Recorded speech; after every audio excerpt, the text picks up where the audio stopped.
night. The great temple, more like a great building site. A couple of watchmen making sure nothing's nicked. A solitary lamp burning high in the scaffolding. Just an ordinary night in Jerusalem.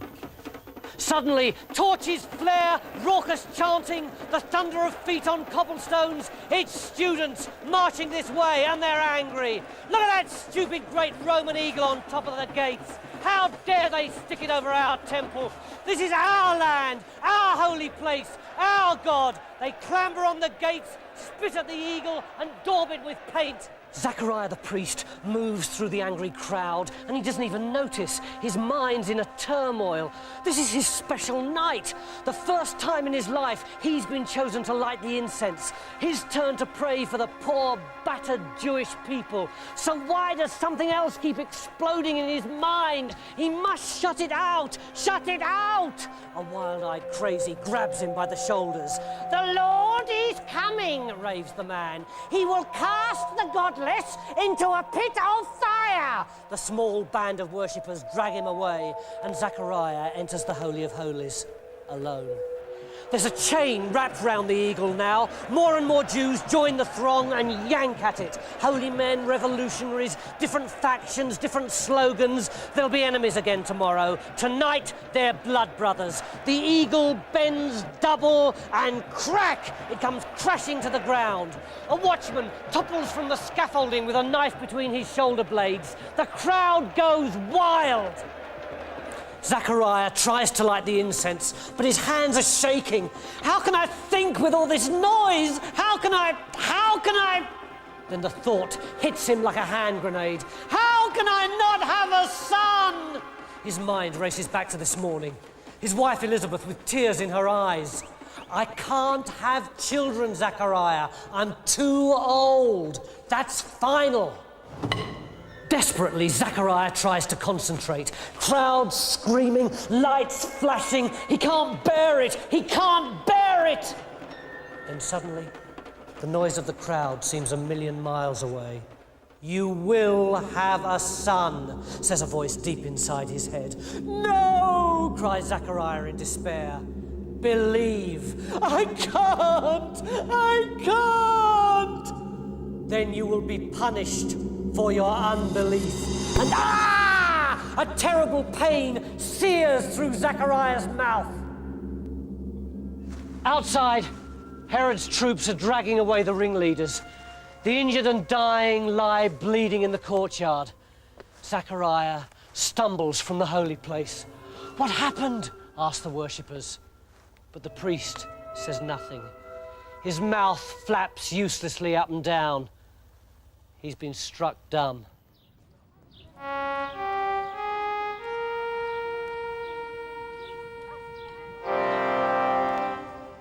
Jerusalem. Clean, impressive, a truly modern city. And towering over it, the brand new palace of the King of the Jews.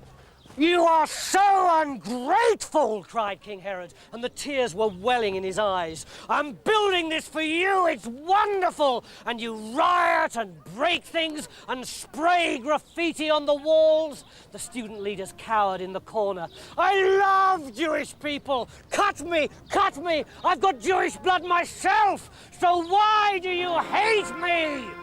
Because you suck up to the Romans, answered a student. Because you're a torturer and a murderer. Don't say that, said Herod, and the boy was dragged off. Everybody hates me, he cried. I don't. I love you, Father. It was a tall, thin, grey-faced man, looking like a thick-lipped stick insect. I know, Antipater. I know my darling son, said Herod, and he hugged him to his breast. And your other sons love you too. Even Alexander and Aristobulus. I know people say that they want your throne because they're the eldest, but they'd never plot against you, I'm sure, even if you did kill their mother. They wouldn't hold that against me, would they? She deserved it! No, no, Father, forget the rumors. Forget them. Yes, I will, said Herod. Hold me, Antipater. Hold me, my darling son. Everyone else is against me. and they clung together like a pair of man-eating spiders. "And execute those treacherous students," added Herod. "I will not tolerate ingratitude." Nazareth was tense as usual. The Romans had crucified yet another religious maniac preaching bloody revolution, so some kids were stoning a checkpoint and a couple of shops were on fire. In a doorway, a young couple were arguing furiously. The man raised his fist as if to thump the girl, then thought better of it and stormed off. She raced after him. There was more shouting, then she dragged him into a cafe. It was smoky and full of old gamblers. There were peeling posters on the walls. "Repent, the day of judgment is at hand. Jehoshaphat can raise the dead. Smash the Romans, join the revolutionary party." "How can you be pregnant?" said the man. "I've never even touched you." "I just am," said the woman. "Who is he?" said the man. "I'll kill him." "Joseph," the woman said firmly. "I've already told you there isn't anybody else. I'm a virgin. God has done this. He's put this child inside me, and it's going to be a king, and I don't understand it, but its kingdom is going to be huge and glorious and bigger even than those stories of the old days and great King David." Joseph snatched his hand away. "Mary, that is such..." A wild-eyed peddler was looming over them with a tray full of brightly coloured bottles. "Eternal life," he crooned. "Who'd like to try it? Very cheap, very reasonable." Mary thought Joseph would clobber him. She shoved the old man out of the way and grabbed Joseph's arms. "It's true," she said. "I swear it. Now listen, either you believe me and stand by me, or else you say goodbye and find yourself another woman. Which is it to be?"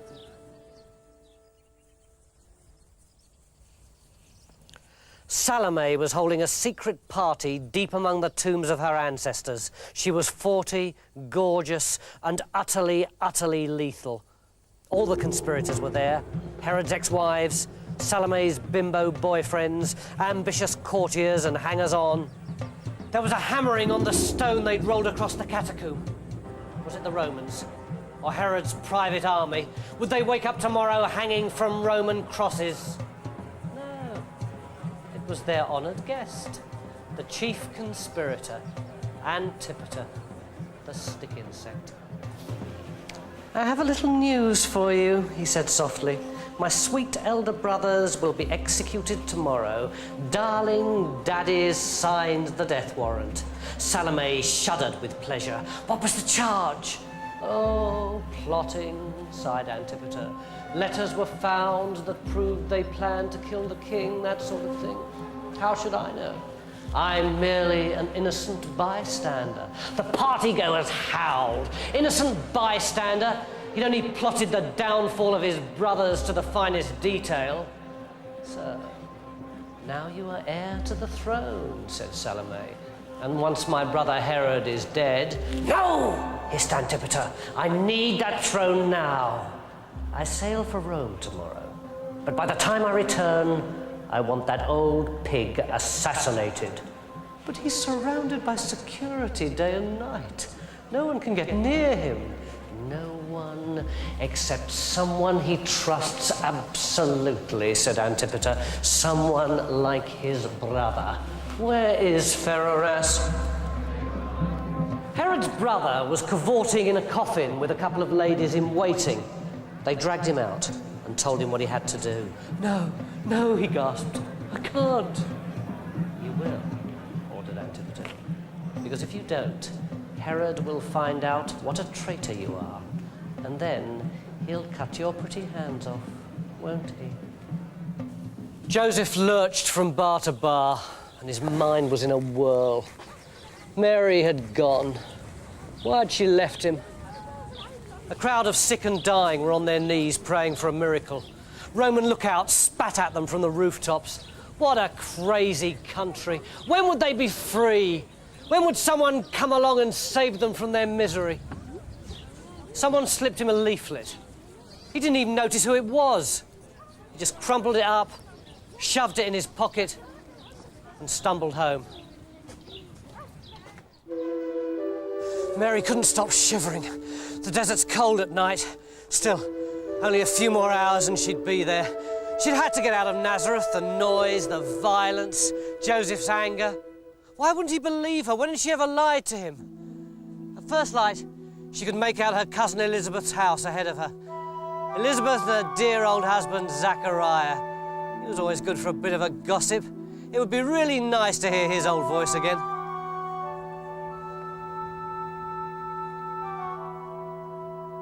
Joseph woke up and his head was throbbing. What was he going to do? A single shaft of light beamed down on his bedside table. The crumpled leaflet lay there. Listen to the words of Isaiah, it said.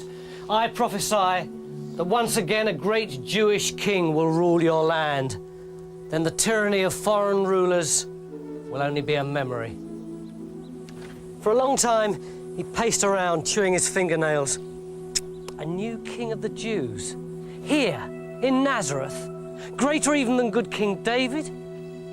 Could it be? Could it? Around noon, he was certain. He picked up a pen and began to write to his beloved Mary. Elizabeth sat there 6 months pregnant. Then the latch clicked, the door swung open, and in the doorway stood Mary, tired, cold, dark circles under her eyes. The two pregnant cousins looked at each other. Neither said a word. Then Elizabeth started to giggle. She laughed and clutched her stomach. Then finally, "It's my baby," she said. "I think he just went down on his knees. I think he just said, 'Hey, look who's come. My baby cousin's someone special. Someone really special.'" "He is," said Mary softly. "Liz, he's going to be a king." Said Zachariah, but nobody knew what he meant. The main event was due to start any minute. The stoning of Harrod's eldest sons. The crowd banged their rocks together in a slow hand clap. Up in the royal box sat Herod, sweating and scratching the scabs on his arms. He was old and he was ill. Maybe he should see a doctor. Next to him sat his sister Salome, her mind racing. Did she really want Antipater to be king? No. She was glad, of course, to see the backs of his two unpleasant brothers, but Antipater was too tricky. If she was going to survive, she'd better make sure Antipater didn't. The prisoners were dragged in. The crowd looked at Herod, he nodded, and 20,000 stones descended on his sons. And as the bodies were dragged away, Herod rose shakily to his feet and roared at the crowd. "There is only one king of the Jews, and that is me. If anyone tries to take my throne, he will die. Do you hear me? He will die!"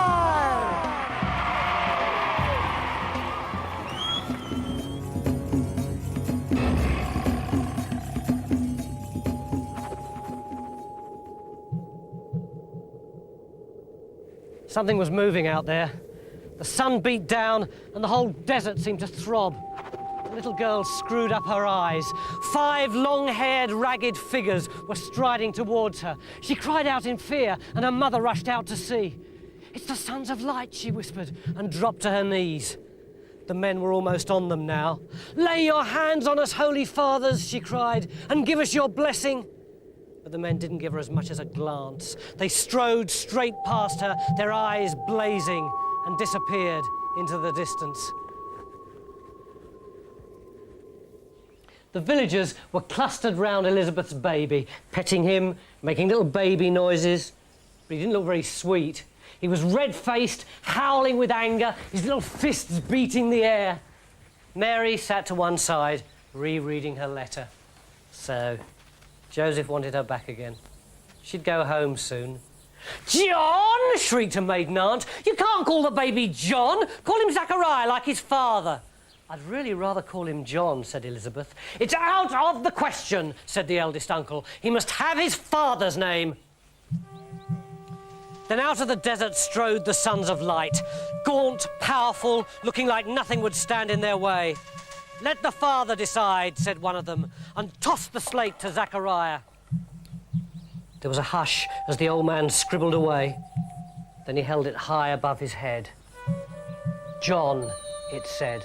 I forbid it," spluttered the eldest uncle. Slowly, painfully, Zachariah spoke. "His name shall be John," he said. Then he took the little child tenderly in his arms, and as the whole village looked on in amazement, he handed him to the Sons of Light. "Take him to your monastery," he said.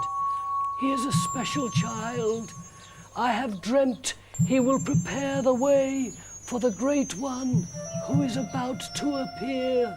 Immediately, little John stopped crying. Then the Sons of Light turned and looked at Mary, and their stare pierced her to the heart.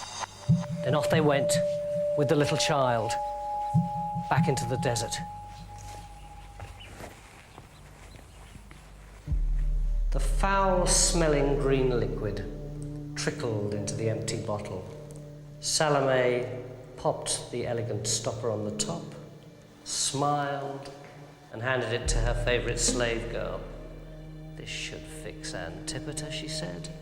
"Do exactly as I say, my dear, and I promise you'll never have to work again." The slave girl silently left the room. Salome waited patiently. The clock ticked. An hour went by.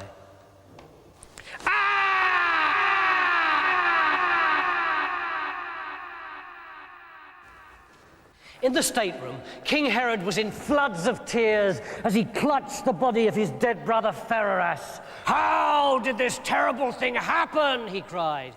His courtiers hadn't got the faintest idea. One minute Pheroras had been as right as rain, and the next, boof, he was as dead as a doornail. The butler stood discreetly by the sweet trolley. "Perhaps he had a heart attack," he suggested. "Then why is his mouth all green?" demanded Salome. "I believe he was sucking a lime-flavoured sweet when he died," explained the butler. "You're lying," hissed Salome. "Take him to the torture chamber." In the foul depths of the torture chamber, the torturers heated their instruments and discussed the sports results. Herod and Salome watched their work, nibbling at small pieces of smoked salmon. They were almost disappointed when the butler started to talk. "Please, don't hurt me anymore," he screamed. "It was Antipater's idea. He's planning to assassinate you, Your Majesty, and Pheroras knew, so Pheroras had to be silenced." "Antipater!" exploded Herod. "My darling son! Don't be ridiculous, he loves me." "Anyway, he's in Rome," added Salome. "I know, mistress," said the butler, "but your slave girl's in league with him. She does all his dirty work. She said she'd give up her life of crime if I helped her, and I love her so much." Salome grabbed her slave girl by the hair, flung her to the floor, and prized open her fingers. In her hand was a small green phial of liquid. "Who gave you this?" hissed Salome. "Antipater," whispered the slave girl. Herod let out a cry like an old, lonely dog. "Execute her," ordered Salome. "Execute her at once." The slave girl looked up in astonishment. "But my lady," she said, "you promised..." Her words were silenced by the blow of an axe. "Yes," said Salome under her breath. "I promised you'd never have to work again. And I never break my word, do I?"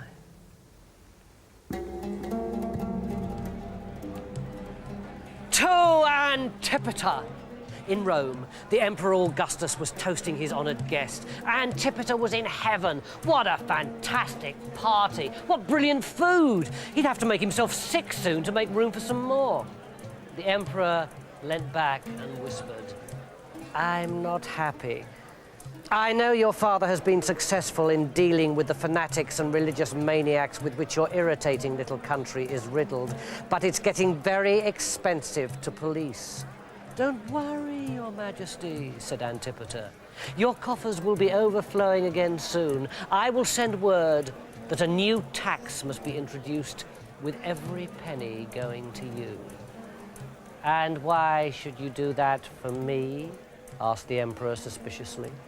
Because I am your loyal servant, and because when my father passes away, and let us pray that it is many years before he does, I hope you won't object if I'm reluctantly forced to take the crown myself. And as he tilted his head and nibbled at a piece of asparagus, he looked even more like a stick insect than usual. Mary was home again. Joseph held her tight and felt the warm, round lump in her stomach that would soon be the baby. Their baby. Everything was going to be all right now. Bam! A boot kicked the door in, and there stood a brutish-looking Roman soldier. "Still here," he demanded. "You trying to dodge the register?" "What's he on about?" said Mary. "It's the Emperor's new tax," explained Joseph. "We're supposed to go down to Bethlehem and give them all our details and stuff." "But that means crossing the desert again." "I know, love. I've only just got back. I'm exhausted." "I know. I can't, Joseph. I could lose the baby." "You'll lose it if you don't go, sweetheart," growled the Roman. "I'll lose it for you." And he grabbed Joseph by the throat and flung him against the wall. "I think you'd better start packing, sunshine."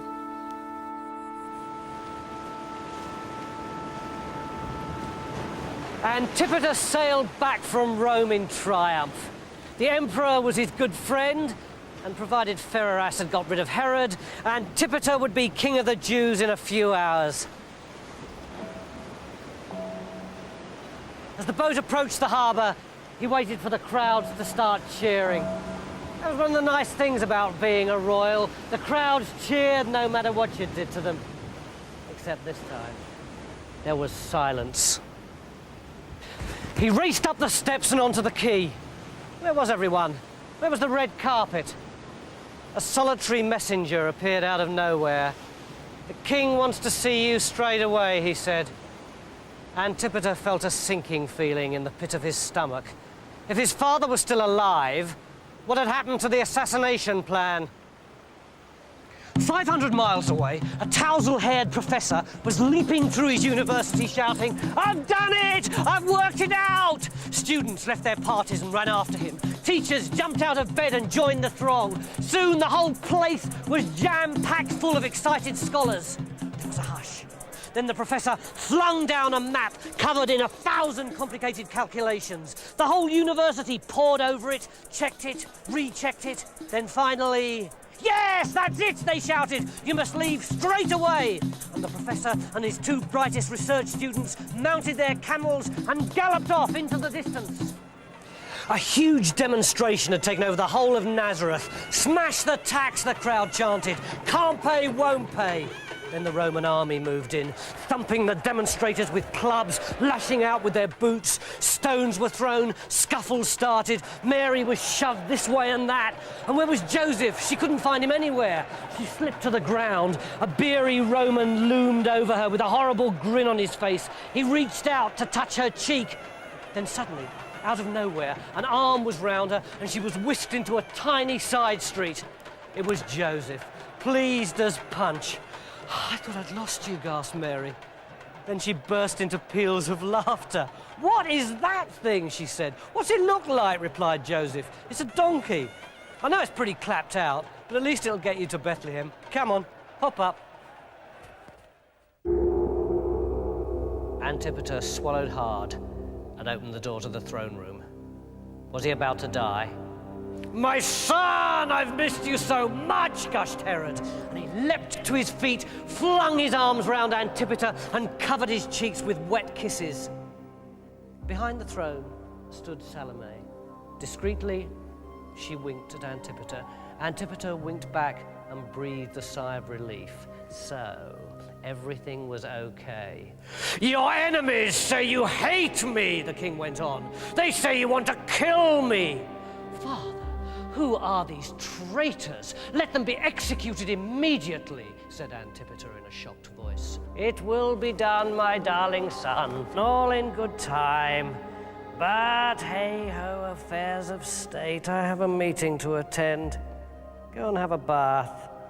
Purify yourself, my sweetheart. Wash away the filth, while I exchange pleasantries with this foreign delegation." And he kissed him full on the lips.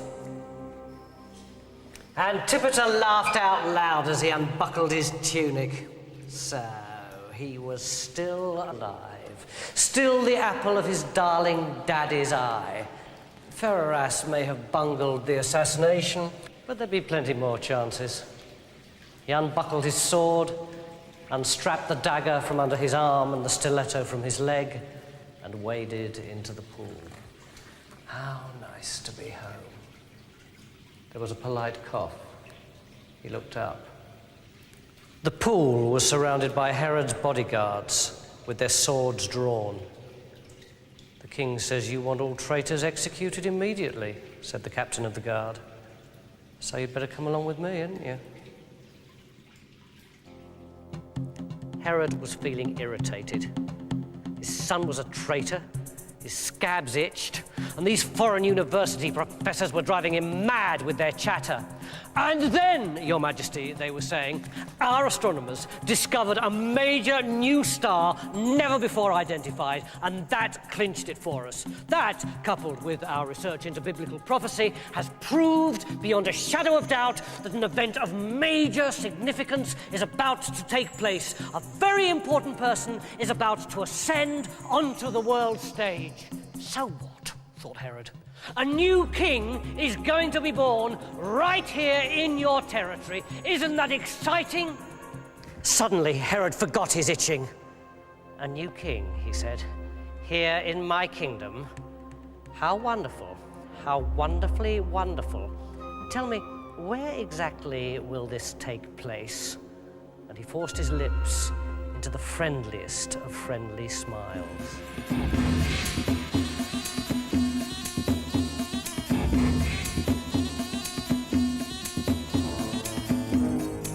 The sweat cascaded off Herod's face and splashed onto the steps as he heaved his massive fat body up the secret stairway. At the top was the secret library. It stank of dust, cobwebs, and 1,000,000 manuscripts. 12 withered old scholars peered up at him as he flung down a map covered in calculations. "I want some answers, and I want them fast," he roared. "This thing's supposed to prove some stupid little king's about to be born down the road in Bethlehem. It's a filthy lie, isn't it? I'm the only king of the Jews, aren't I?" 5 minutes later, he burst into the courtyard just as the professors were mounting their camels. His face was as white as a sheet. "Stop, stop, stop, stop, stop," he called. "Before you go, I've got a tiny favor to ask you. When you find this little king, you will come back and tell me about him, won't you? I'd really love to see him for myself. I really would. I really, really, really, really would. I really would." Herod hurtled through the palace in a wild rage, hurling vases, smashing statues. "Everybody's against me," he sobbed. "Everybody wants to take my throne." And he flung himself on the floor and bit deep into the carpet. 3 of his sons tiptoed up to him and began to stroke his forehead. "We love you, Daddy," they chorused. "We think you're the best daddy in the world." "Philip, Archelaus, Herod Jr., crooned Herod. "You know you've always been my favorites." Now his sister Salome was at his elbow. "We must get that other little business sorted out," she said. "Antipater's trial. Shall we hold it today?" Immediately, Herod looked up and stopped sobbing. His eyes were red now, and his face was wild and angry. "Yes, yes, yes, today," he said. Then he gave his sons a big squeeze and stormed out of the room, shouting, "I want a judge, a jury, and a crowded courtroom in 15 minutes flat. Move, everybody!" The moment he'd gone, the look of love fell from his sons' faces. "The old man's looking a bit rough today," said Herod Jr., "and his breath smells disgusting. With a bit of luck, he'll be dead soon. And then, dear brothers, the throne will be ours."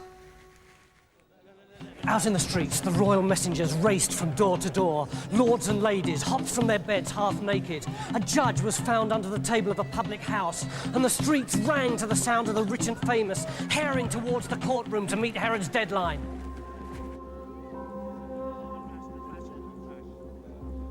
In his cell, Antipater heard the noise. Was it a riot? Had his friends organised an escape party? No, said the jailer. Your trial's about to begin, innit? Stick your hands up in the air, please. I've got to search you. Hello? What's this? Brilliant, said Antipater. You found my deodorant. You should have been a detective. Thank you, sir, said the jailer proudly, and dragged him off to the courtroom. Joseph and Mary were deep in the slums of Bethlehem now. Ragged beggars on every corner, dead drunks in every doorway. A one-eyed madman pushed his way past them. The great prophet has come, he roared. I will free you from your chains. Quick, love, murmured Mary. I think I'm starting. Joseph looked round in desperation. They were outside a filthy old dive lit by a red lamp. Joseph rushed inside. The woman at reception was being chatted up by a couple of Roman soldiers. Please, he pleaded, you've got to help me. My wife's about to have a baby. Sorry, love. All our beds are full, said the woman, and the soldiers roared with laughter. Then Mary staggered in, and her hands gripped the edge of the desk to stop herself from toppling over. Her eyes were tight shut, her knuckles were white. The sour look disappeared from the woman's face. I'll tell you what, love, she said. We've got an old shed out the back. You pop in there. Salome was ripping the skin off her fingers in frustration. The trial had been going on for hours and hours, but it definitely wasn't going according to plan. Antipater, the nasty little stick insect, had been sucking up to the judges and jury in the most obvious way, and yet unbelievably it was working. Every time he spoke, they pulled sad, sympathetic faces. Every time he told them how much he loved his father, some idiot started to cry. Salome yanked at the prosecutor's sleeve. The poison, she whispered. Tell them about the poison. I can't, he said. It isn't true. Tell them or you'll never work again. The prosecutor rose to his feet.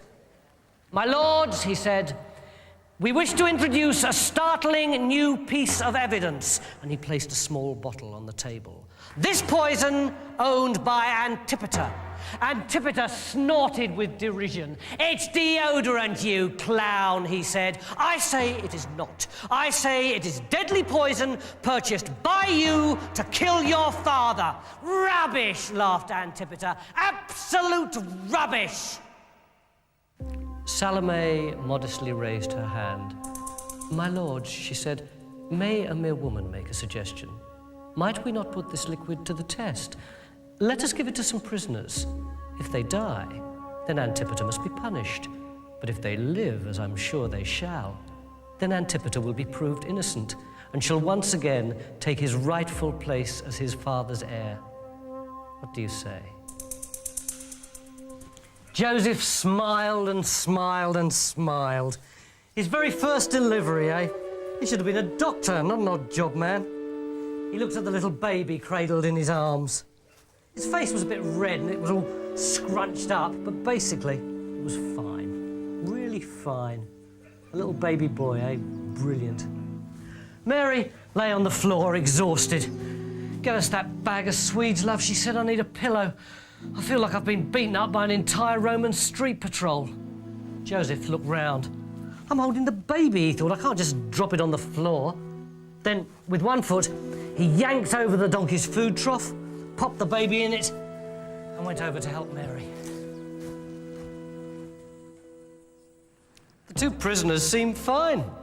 5 minutes had gone by since they'd drunk the stuff. Sure, they'd said it had tasted pretty disgusting, but there were no after effects. Antipater smiled at Salome. Clever, clever girl, he thought. Salome smiled back. You stupid fool, she thought. You've got no idea that someone spiked your deodorant, have you? And she blew him a kiss. The prisoners were smiling too. This was a nice day out for them. Now they started to giggle. Now they were laughing, and the crowd were laughing, and the judge and the jury. It's working, thought Salome. I think it's working. Yeah! Now the prisoners were screaming and clutching their throats and frothing at the mouth. Now their faces had turned purple. Now they were jumping up and down like they were doing some mad jig. Then, boof! They dropped down dead at the judge's feet. Olé, whispered Salome. All eyes turned to Antipater. Guilty! Roared the prosecutor. Guilty! Cried the judges. Guilty! Yelled the jury. And the whole courtroom took up the cry. Guilty! Guilty! Guilty!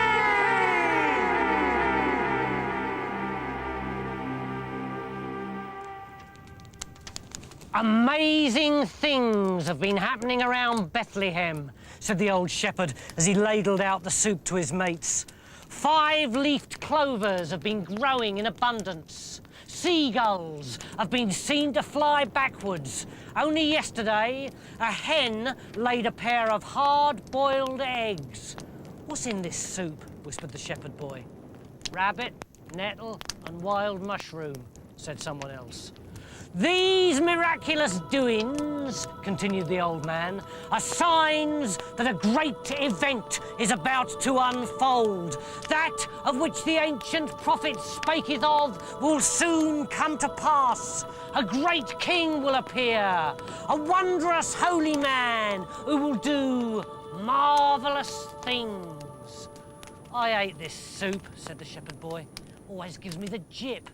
At that moment, the night sky split in two from top to bottom to reveal a world of pink fluffy clouds and multicoloured rainbows. A 1,000-piece orchestra was playing, and out of a silver sea rose 10,000 gospel singers, and each one had a halo and a pair of wings the size of an albatross. 1,000,000 quid's worth of fireworks were exploding, and little fat cherubs with nothing on were flapping around waving sparklers, and the choir was moving and grooving and bashing their tambourines and clapping their hands and singing, "Oh, happy day! Down in Bethlehem is a pretty little baby, and he's going to save you. Yes, he will. So get on down." I said, get on down there right this minute, because he's all wrapped up in bits of sack in somebody's backyard. Hallelujah! Then the sky went black, the stars came out again, and there was absolute silence. "See what I mean?" said the little boy. "I told you that soup doesn't agree with me." "Antipater's been a naughty, naughty boy," said Salome. "It's very sad, but I'm afraid he's going to have to be punished, rather horribly." And she pushed the death warrant and the pen in front of Herod. The king sighed. His head ached. He really wasn't feeling very well. He dipped the pen in the ink, and then a wave of paranoia hit him, and he stopped. "What about the emperor?" he said. "I can't kill Antipater without his permission. Ever since that tax business, they've been the best of friends. The emperor might not understand. He might think I'm being unreasonable. He might have me torn to pieces. Quick, pass me a fresh piece of paper." And he began to write. "Dear Emperor Augustus, I hope you don't mind my asking, but I'd like to have my son Antipater hung by the neck."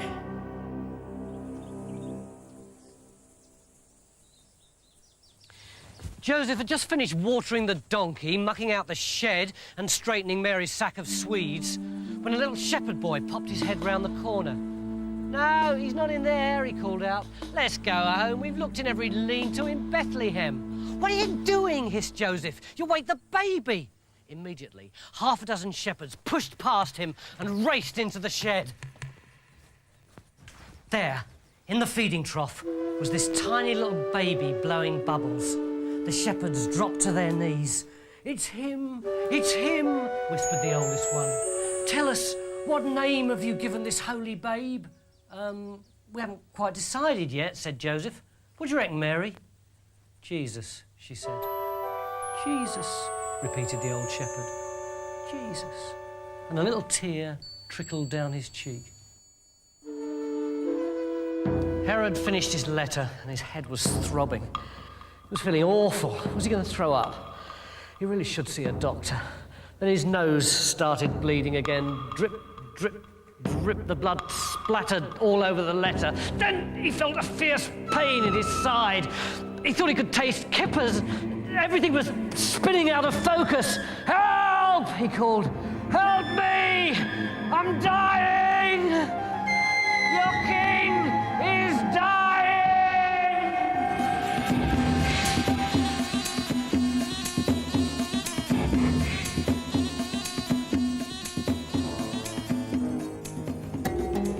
Herod lay absolutely still. 100 horrified doctors hovered over him. Was he dying? Was he dead? Stop gawping! He roared. This is supposed to be a Dead Sea rest cure, not a circus! Any news from the Emperor? The doctors shook their heads. And bring me my will! I want to change it again. His lawyers came rushing over with mounds of paper. And where are those foreign professors? The minute they find this so-called king, I'm the first to know, okay? The moment the professors got to Bethlehem, they grabbed the nearest passerby. Where is the Great One, they asked. What are you on about, came the reply. The new king, the one who's just been born. You off your trolley, said the passerby. Push off before I stick one on you. The professors couldn't understand it. Where was the press? Where was the publicity? The biggest event in the history of civilization was taking place right under their noses, and no one had a clue what was going on. The doctors stood with the water poised. Right now, ordered Herod. Oh! Ah! That's better. And have those lawyers finished my will yet? Yes, Your Majesty. Here it is, Your Majesty. Well, change it again, and he tore it to pieces. I want my eldest son, Archelaus, to get 3 palaces and the province of Galilee. I want Herod Jr. to get... No! Start again. And where are those professors?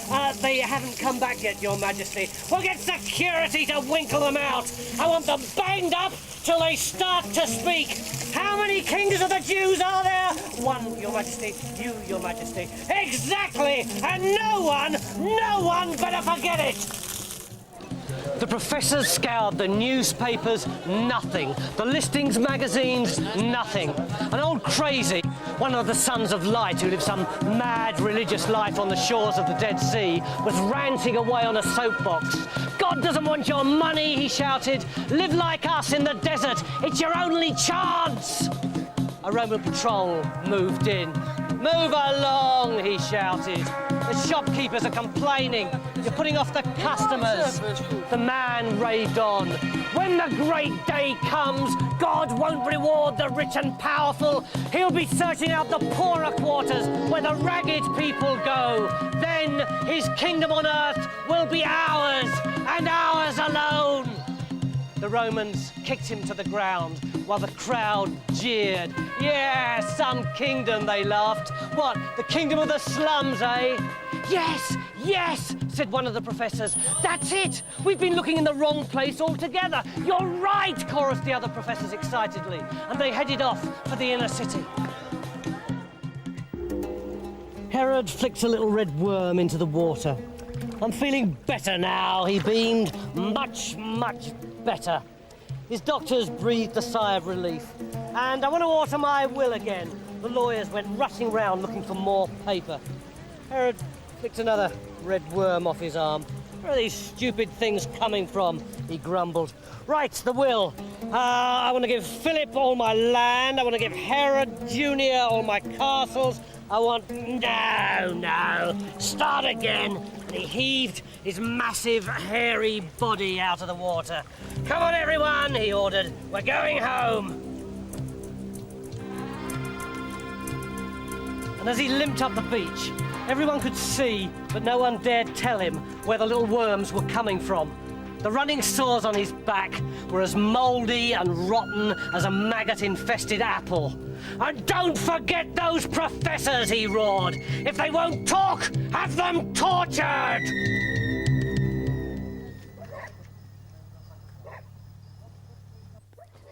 Surely a king couldn't be born in a place like this. It stinks like a sewer, said a professor. Let's get out of here before we catch typhoid. Half a dozen shepherds were staggering out of a lean-to, their eyes shining. "Now I can die happy," said the oldest one. "Thank God I was privileged to see him." The professors could barely contain their eagerness. "Who? Who?" they demanded. "Our baby king," said the old man. "He's just been born." The professors whooped with excitement. So this was the moment. The magical, mystical king was about to be revealed to them. The fulfillment of 1,000 years of prophecy. They burst through the door. But there were no golden thrones, no halos, no heavenly choirs, just spiders, a mangy donkey, and a scruffy couple looking like those travellers who beg outside shops with spiky hair and a dog. "You want to see our little Adnall?" said the man. "He's in that food trough." Very hygienic, thought the professors. Was this what they'd come all this way for? To see some scruffy little kid in a shed? There was a long, embarrassed silence. Then, "Right, well, yes, thank you. We'll be off," said a professor. "Oh, by the way, I bought him this. You can use it to buy him some decent clothes." And he gave Joseph some gold pieces. "And I bought him this," said a second professor. "You can use it to fumigate the room. The instructions are on the packet." And he gave Joseph some frankincense. But the third professor didn't say a word. He just gave Mary a little pot, and then the professors had gone. "What's in that then?" said Joseph. "I don't know," replied Mary. "It smells a bit weird." And she went back to feeding the baby. That night, the professors dreamt about King Herod. They dreamt he was calling them, calling to them that he wanted to see the baby. But when they brought it to him, he turned into a huge monster, and his teeth dripped blood, and his mouth spat fire. Next morning, they set off again. But they didn't go back to Herod, and they didn't tell anybody what they'd seen. They just went back home another way and quietly got on with their own lives. Which was tough on the messenger who had to break the news to Herod. "I want Bethlehem sealed off by a division of commandos now," he said, as he shook the messenger by the throat. "I want a list of all the little boys who've been born there in the last 6 months, and I want them all dead by tonight, and not one will escape, do you hear me? Not one!"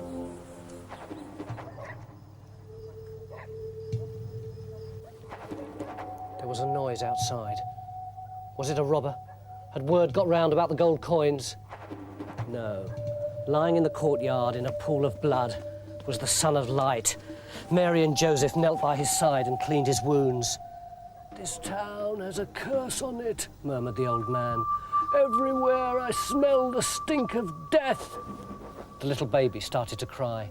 The man staggered inside, then stared at the child and the 3 small presents lying in the food trough. "What are these?" he gasped. "Some wise men turned up and gave them to him," said Mary. "Yeah," added Joseph. "We think he's probably a bit special, actually." The old man started shaking and staggered to his feet. "Get him out of here!" he shouted. "The forces of darkness are after him!" And he shook the presents in Joseph's face. "Can't you see what these are?" he said. "Gold, that means he'll be a king. Frankincense, that means he'll be a priest. And don't you see what's in this little pot? Myrrh! Myrrh! It's what they give to the dead. One day, this child is going to die. And when he does, great things will come to pass. Let's hope it's not today!" "Long live Herod! Long live Herod!" went the crowd. "Louder!" ordered the sergeant with a whip. "Long live Herod!" went the crowd. "Long live Herod!" But Herod didn't even notice. His head was pounding, there was blood coming out of his nose again, and everything was starting to spin. Bang! He collapsed unconscious. Crash! His head bounced against the side of the litter. "Is he dead?" someone whispered. "Is he dead?" The words rippled through the crowd, then through the village, and through the next village, and over the hills, until by the time they'd reached Jerusalem, everyone thought it was true. "He's dead!" they shouted. "King Herod's dead!" Windows were smashed, shops were firebombed. Soon every Jew in town was on the streets rejoicing. Herod's dead! Herod's dead! His son Antipater sat in the condemned man's cell, nibbling his nails like a nervous stick insect. When he heard the noise, he let out a whoop of joy. "Find me some paper," he ordered the jailer. "I'm going to write to my Aunt Salome. She tried to save me in the courtroom. Now's her chance to prove she really is on my side. And if you want to earn some money, get it to her quick, okay?" Herod's troops moved into Bethlehem with swords drawn. They searched every house, and when they found a little boy, that was it. Soon the whole place rang to the dreadful sound of mothers crying. On and on they came, their swords stained red, until there ahead of them was the little hotel and the little shack. Back! The door was kicked in. Crash! Half a dozen soldiers burst in. But it was empty, completely empty.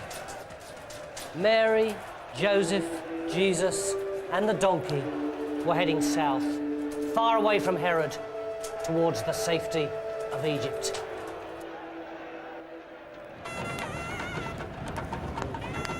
When they got the news about the massacre in Bethlehem, the mob went wild. Firebombs hurtled down on the fire brigade. The whole of Jerusalem seemed wrapped in a blanket of flame.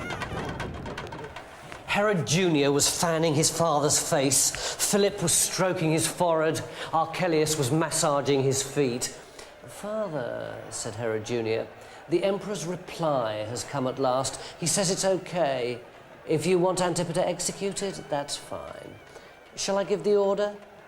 Herod sat on his throne, dying. "I don't know," he murmured. "I love him so much." Salome leant over him with a piece of prison notepaper. "This is rather interesting," she said. "It's from Antipater. Apparently, he thinks you're dead already. He wants me to get him out of jail, help him kill your sons, and then split the kingdom with him. Charming boy." Herod's white hand snatched the note and screwed it into a tight ball. "Execute him," he whispered. "Execute him now."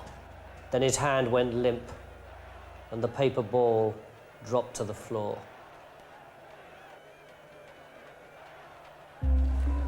Antipater climbed slowly to the scaffold. So Salome had outplotted him. Well, she was welcome to all this.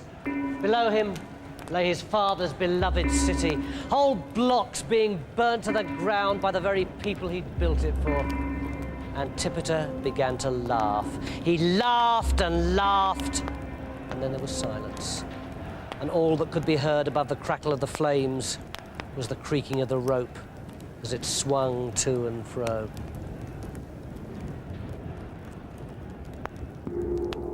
On one side of the room was a great swirl of paper. Drawers full of letters and documents were being hurled this way and that. Philip was rifling through the desks. Archelaus was prizing open the cupboards with a crowbar. Herod Jr. was rummaging through his father's clothes, searching the pockets, ripping open the linings. "Where's the will? Where's the will? Where's the will?" they panted. Herod lay between golden sheets. In his hand was a silver scepter. On his head was a golden crown. He looked every inch the king of the Jews. But Herod didn't care anymore. Herod was dead.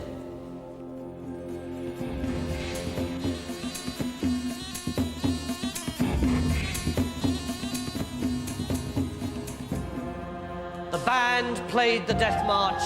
The high priest mumbled the final prayer, and King Herod's coffin was slowly taken to its tomb. Crash! Out of the crowd ran Herod Jr. and jumped straight in after him. "Farewell, beloved father! A million thanks for leaving me your kingdom," he cried, and he flung himself on the coffin, shaking with grief. Crash! His brother Philip jumped in too. "What do you mean?" he demanded. "Father left the kingdom to me. Look, here's his will dated the 14th of January. Crash! In jumped brother Archelaus. Well, mine's dated the 18th, he said. Look, I leave my kingdom to my beloved son Archelaus. Mine's dated the 4th of Feb, shouted Herod Jr. and bopped Archelaus on the nose. The high priest sighed with frustration. Jerusalem was on fire, the mob was on the streets, and the king's sons were fighting and pulling each other's hair like spoiled kids in a nursery. What a disaster! Wash away, wash away. A tall, skinny, naked man stood in a filthy, sacred pool while a dozen equally skinny men poured water over him. We are the chosen ones, they chanted. Make ourselves clean for our God. Suddenly, there were a band of revolutionaries waving swords and spears. Come and join us, they shouted. Smash the Romans! A Jewish state for the Jewish people! The naked man strode over to them in fury. How dare you interrupt our secret ceremony, he raved. We are the sons of light. What need we of your childish earthly kingdom? When the whole world burns and you are cast into the bottomless pit, then we, and we alone, will live in God's kingdom on earth. That is such total twaddle, sneered the revolutionary leader. God's kingdom's about people, ordinary people fighting for a decent life. You don't know anything about people stuck out here chanting mumbo-jumbo all day. You think you're so holy? You're just a bunch of cop-outs. And the revolutionaries strode off into the distance. One old son of light was holding a little baby. A baby given to him by the child's father, Zachariah. You see, John, said the old man, the world's a stupid, wicked place. You stay with us. We are the chosen ones. Philip was headbutting Herod Jr., who was biting Archelaus' ear, when Salome strode into the room with a letter. Shut up, she said, and they all froze. Now listen, and listen carefully. I have written to the Emperor asking him for a ruling, and this is his reply. We don't need a ruling, said Philip. I'm going to be the... Shut up! He says that the kingdom will be divided into 3 parts. Archelaus gets Judea, Philip gets the northeast, and Herod Jr. gets Galilee. Damn, thought Philip. Double damn, thought Archelaus. But Herod Jr. just smiled. Galilee, he thought. Now that could prove quite an interesting challenge. The first thing I'll have to do is teach those nasty little troublemakers in Nazareth a rather severe lesson. The minute the brothers had got their territories, the troops moved in with a vengeance. From all over the Roman Empire they came. Jerusalem was smashed, Judea was beaten into the ground, and as for Nazareth, it just crawled with soldiers. In the streets, on the rooftops, everywhere. It was tense, but it was quiet, and people started to get on with their lives again. Time passed, and when it seemed safe, Joseph and his family sneaked back from Egypt. There was plenty of work for him to do. Old barricades to dismantle, windows to fix, a whole riot-wrecked town to be rebuilt. Nazareth was a brilliant place for Jesus to grow up in. Loads of foreigners selling weird and wonderful inventions, foreigners full of crazy ideas, and the arguments. Sons of light having stand-up fights with priests, priests having fistfights with revolutionaries, one lot of priests having screaming rows with another lot. Jesus took it all in, thinking, watching, arguing, till by the time he was a man, his head was full of all this stuff. Meanwhile, just round the corner, Herod Jr. was building a brand new city called Tiberias. The Jews didn't go there. He'd built it over a Jewish cemetery, the insensitive swine. But Herod Jr. loved it. He was lonely, mind. Salome was dead now, and he never ever saw his brothers. Then one morning, the king was looking out of his window when he saw the most fantastically beautiful woman walking along the battlements. Who is that? He gasped. She's called Herodias, explained his courtiers. She's the wife of your half-brother. The king was in love. He raced to the battlements. Hi, I'm Herod Jr., he said. and you are the woman of my dreams. And he sighed and gazed deep into her eyes. Tug, tug, tug. Someone was pulling at his sleeve. It was a little round-eyed girl. That's my mummy, that is. You like her, don't you? I'm Salome Jr. Can I play too? Deep in the heart of the sweltering desert, John had grown up to be a man. The Sons of Light kept chanting on to him about being the chosen ones, but why? Why were they special and no one else? John dug deep in the ancient books. He wrestled with his thoughts and doubts until one day... We're wasting our time, he said. There are no chosen ones. We're all chosen. There is one coming greater than any who has ever come before. Everyone must purify themselves for him. Let that be the new message. And he strode straight off into the desert, and he never looked back.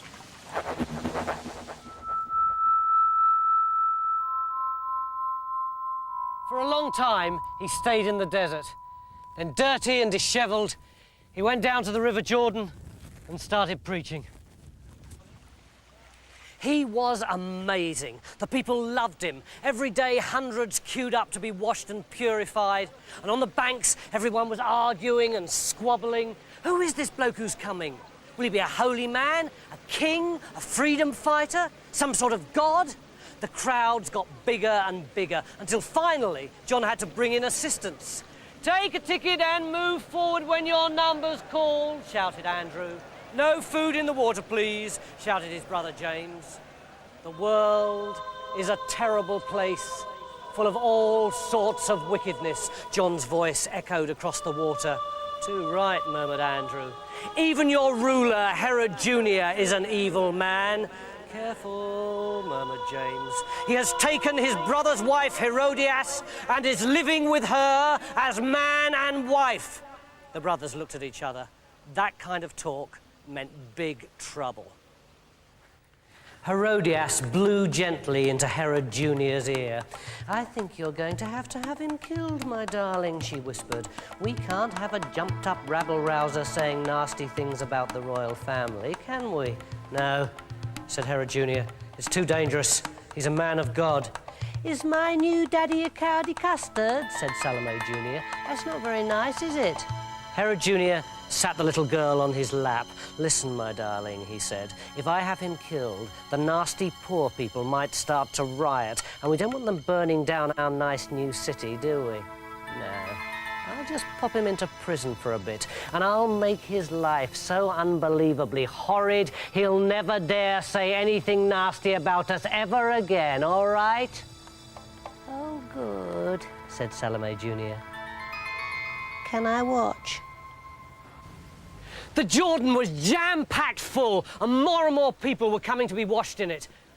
But somewhere in the huge crowd, John could feel someone special, someone really special.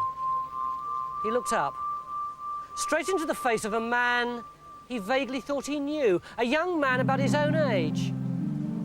John, said the man. Cousin Jesus, gasped John. And at that moment, John remembered all the weird stories his Aunt Mary had told him about his cousin's birth. The wise men, the shepherds, the massacre at Bethlehem. But more than that, John could feel great surges of power pouring off him. It's you, he whispered. It must be you.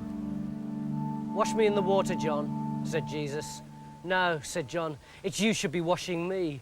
No, you wash me. No, you wash me. And they laughed and held each other tight.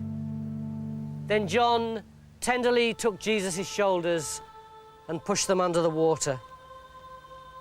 And when he broke surface again, it was like there was this huge booming voice deep in John's head calling, "This is my beloved son, and I'm well pleased with him." Then the two cousins held each other again, and Jesus disappeared into the desert.